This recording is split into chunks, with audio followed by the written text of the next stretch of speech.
तर आज आपण लोहगड किल्ल्यावर आलेलो आहोत। तर इतिहास तर फार मोठा आहे, पण आपल्याकडे वेळ कमी आहे। तर आपण पहिले इतिहास, भूगोल, वैशिष्ट्ये या 3 भागांमध्ये याची माहिती जाणून घेऊ। तर सर्वात पहिले आपण याचा इतिहासाकडे वळू। तर वेगवेगळ्या इतिहासात वेगवेगळे आपल्याला माहिती भेटते, इतिहासकारांचे मतभेद आहे, पण जी NCERT मध्ये ऑथेंटिकेट जी माहिती आहे ती मी तुम्हाला सांगतो।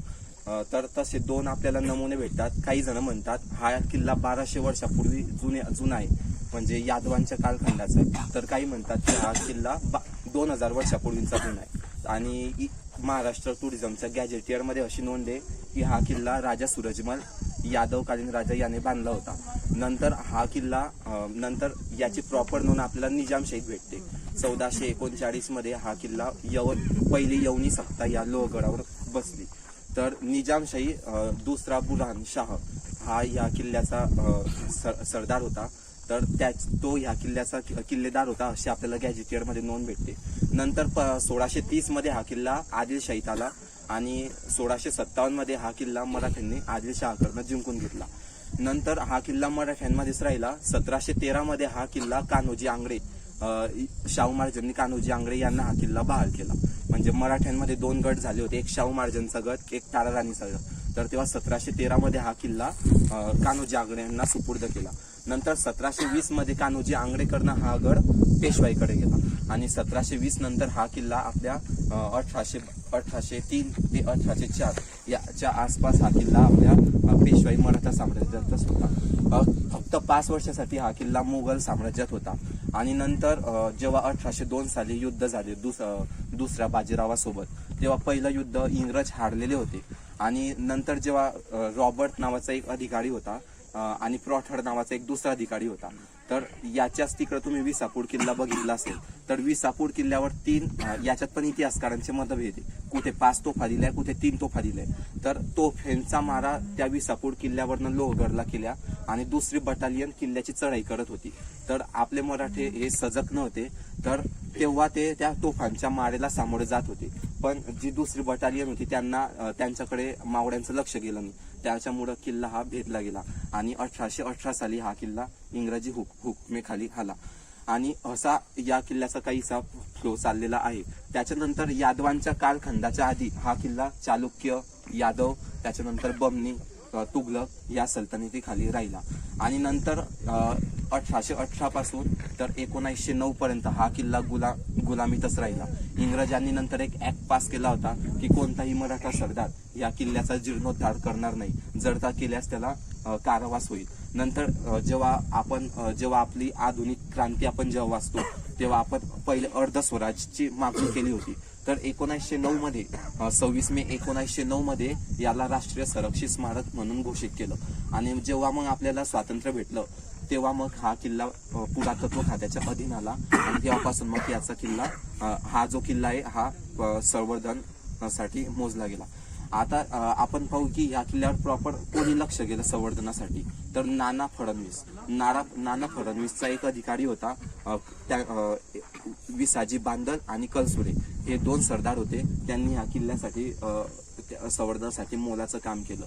त्याच्यानंतर आता या किल्ल्याचं वैशिष्ट्य आपण हा किल्ला इतर किल्ल्यांपेक्षा का वैशिष्ट्य आहे, तर जेव्हा नेतोजी पालकर जेव्हा सुरतेची दुसरी, मी तुम्हाला दरवाजे दाखवले, नारायण दरवाजा, हनुमान दरवाजा, गणेश दरवाजा, महादरवाजा, चोळ दरवाजा, दिंडी दरवाजा, तर मी तुम्हाला ते दरवाजे दाखवत असताना नेतोजी पालकरांचा मी तिथे उल्लेख केला।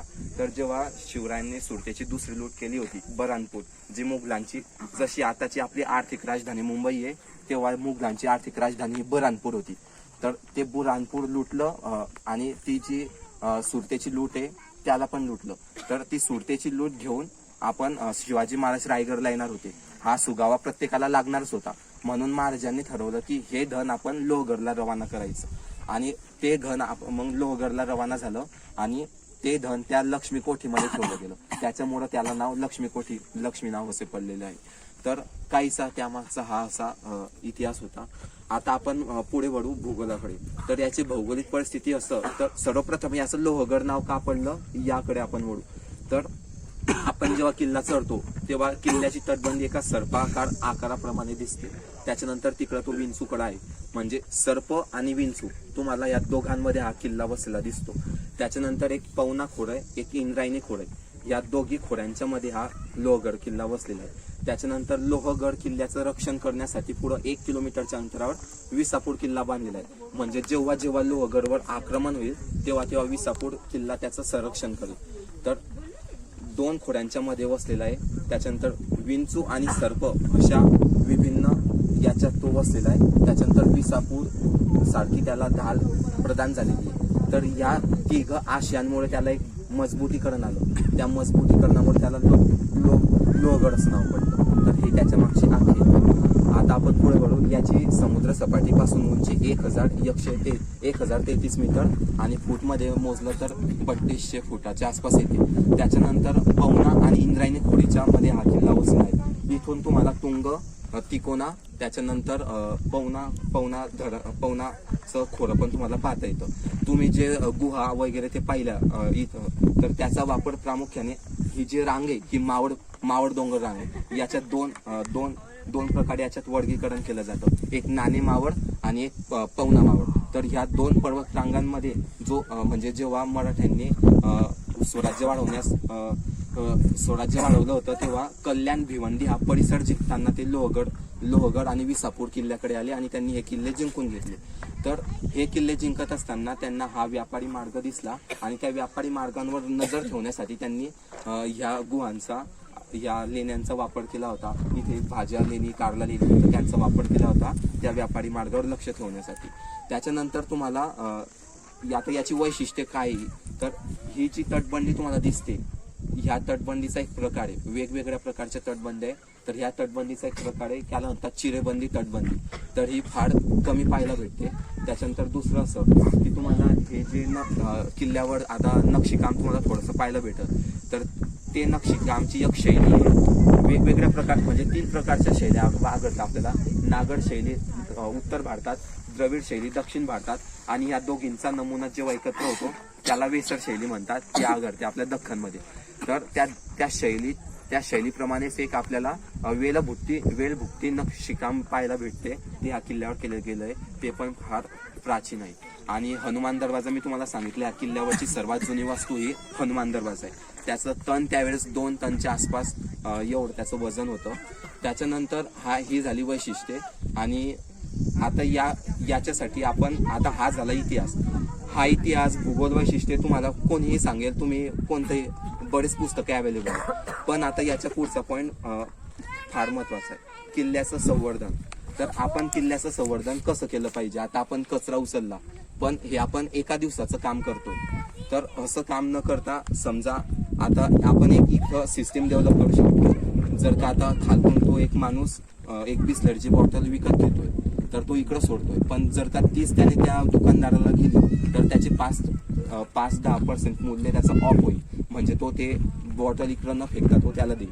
म्हणजे ते बॉटल पण रिसायकल होईल आणि किल्ल्यावर घाण पण नाही होणार. हा पहिला मार्ग आहे. त्याच्यानंतर दुसरा मार्ग असा, बरेच किल्ल्यांवर गाईडची उणीव आहे. तर आपण जर का आपण या गाईडला जवळपास पूर्ण महाराष्ट्रात 365 किल्ले, नाशकात 75 किल्ले, त्याच्यानंतर पुण्यात आपल्या 57च्या आसपास किल्ले.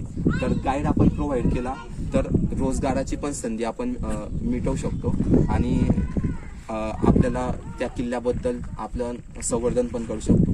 त्याच्यानंतर राजस्थानचे किल्ले आणि महाराष्ट्राचे किल्ले. आपण जेव्हा राजस्थानमध्ये एकूण 73 महल आणि आपल्या महाराष्ट्रात 365 किल्ल्यांपेक्षा जास्त किल्ले.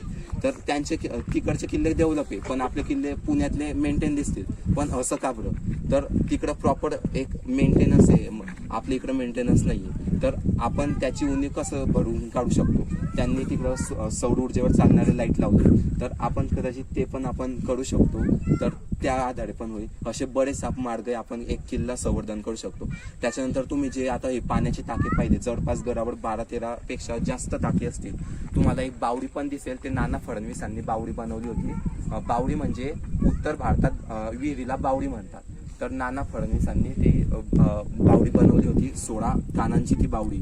तर जर का आपण कुंड साफ करायला गेले तर एक आपण जेव्हाही तुम्ही किल्ल्याला जाल, एक आपलं जे सुपडं असतं त्याला एक काठी बांधायची, त्याला एक दोर बांधायचा आणि एक आपण तो कचरा आपण काढू शकतो. तर त्या प्रकारे आपण तो कुंड पण साफ करू शकतो. तर असे आपण बऱ्याच प्रमाणे आपण करू शकतो. तुम्ही जेव्हाही किल्ल्याला व्हिजिट द्याल, बरेच वास्तूवर नाव लिहिलेले असतात, त्या तुम्हाला पुसता आलं तर पुसा. एखादा आपण प्रॉपर कसा किल्ला संवर्धन करता येतो, मी ते तुम्हाला थोडक्यात सांगण्याचा प्रयत्न केला. इतिहास, भूगोल, वैशिष्ट्ये आणि नंतर संगोपन. तर काहीसं ह्या किल्ल्याबद्दल एवढं सांगायचं होतं. काही प्रश्न असेल तर विचारा. थँक्यू कल्पेश. कल्पेशसाठी एक NSS क्लब गो.